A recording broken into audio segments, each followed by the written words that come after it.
Welcome, curious minds. Today we're jumping into Chapter 3 of Napoleon Hill's classic, Think and Grow Rich. We're talking about faith. Yeah, and our goal here is to really unpack what Hill meant by faith. It's not just believing something passively, right? He saw it as this active, really powerful force. A force that shapes our lives. And he uses this amazing phrase, calls it the head chemist of the mind. He does, and the idea is, well, when faith gets blended with your thoughts, it doesn't just stay in your head. It apparently goes straight to the subconscious mind. Yeah.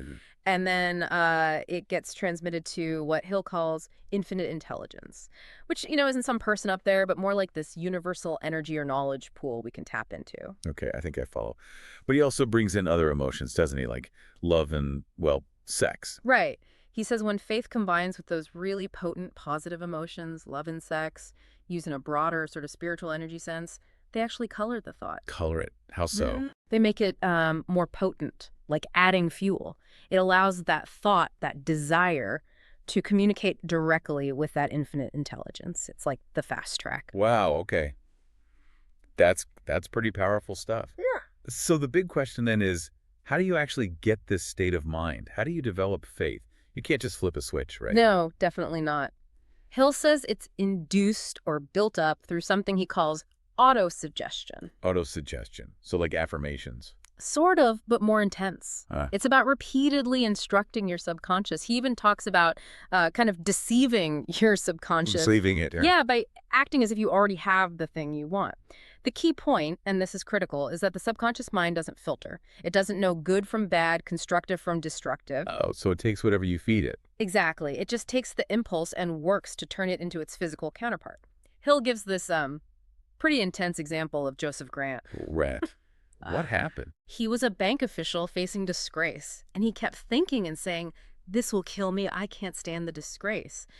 And, well, according to Hill, he basically induced his own death through negative autosuggestion. Mental suicide, he called it.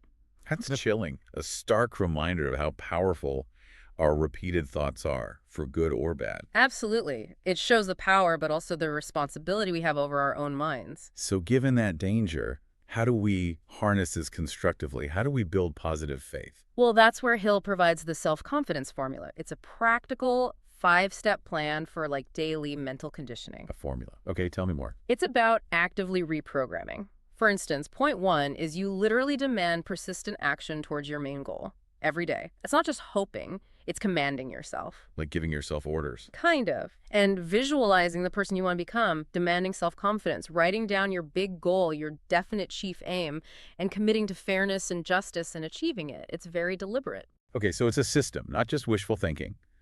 But does this actually work?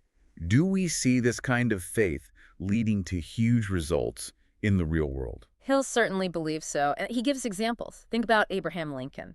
Considered largely a failure until he was over 40. Right. Hill suggests his genius was awakened by intense emotion, sorrow, and love connected to Anne Rutledge. That emotion fueled a kind of faith, a purpose, that transformed him. So emotion ignites the faith. It seems to be a powerful catalyst. Or look at Mahatma Gandhi. Think about the power he wielded, not with armies, but by instilling faith in millions. 200 million people, wasn't it? Yeah, influencing them to coalesce and move in unison. That's collective faith creating immense power. Just incredible. Incredible examples. And there's a big business one too, right? Something about steel. Oh yeah, the Charles M. Schwab story. It's a perfect case study for riches beginning in thought. The idea for U.S. Steel literally started in his mind. Just an idea. An idea fueled by imagination and, crucially, faith that it could work. He gave this famous speech, December 1900, to guys like J.P. Morgan. Schwab was only 38. And he convinced them. Morgan. For 90 minutes, he laid out this vision not just for emerging companies, but for efficiency, lower costs, global markets, basically modern mass production. Morgan was completely sold. Wow. Sold enough to go and buy Andrew Carnegie's entire steel empire for, what, $400 million? Yeah. An unbelievable sum then. And Morgan apparently told Carnegie he could have asked for even more. That's the legend. If you'd asked for it, you'd have gotten it. Because the idea, powered by Schwab's faith and clear vision, was seen as being worth that much and more. It generated something like $600 million in profit eventually. Just proving the point. Riches begin as a thought, fueled by faith. Precisely. This whole chapter, it really hammers home that the only limits are the ones we accept in our own minds. Poverty, riches, they're both just the results of our thinking. It's a powerful concept. Makes you reflect on your own thoughts, doesn't it? It really does. So, what stands out most to you from this deep dive into faith? For me, it's the practicality Hill tries to bring with things like the self-confidence formula.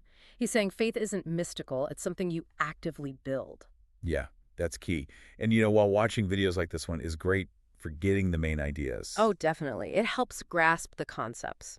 reading the actual book, Think and Grow Rich, that's where you really internalize it, right? Where you can really work with these principles. Absolutely. To really dive deep into Hill's whole philosophy, reading it yourself is the way to go. And for anyone who wants to do that, we've put a link to the book right there in the description below. Perfect. Well, thank you so much for joining us on this exploration today.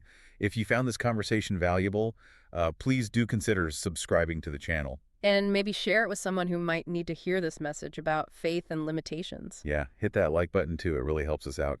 And tap the notification bell so you don't miss our next deep dive into these kinds of transformative ideas.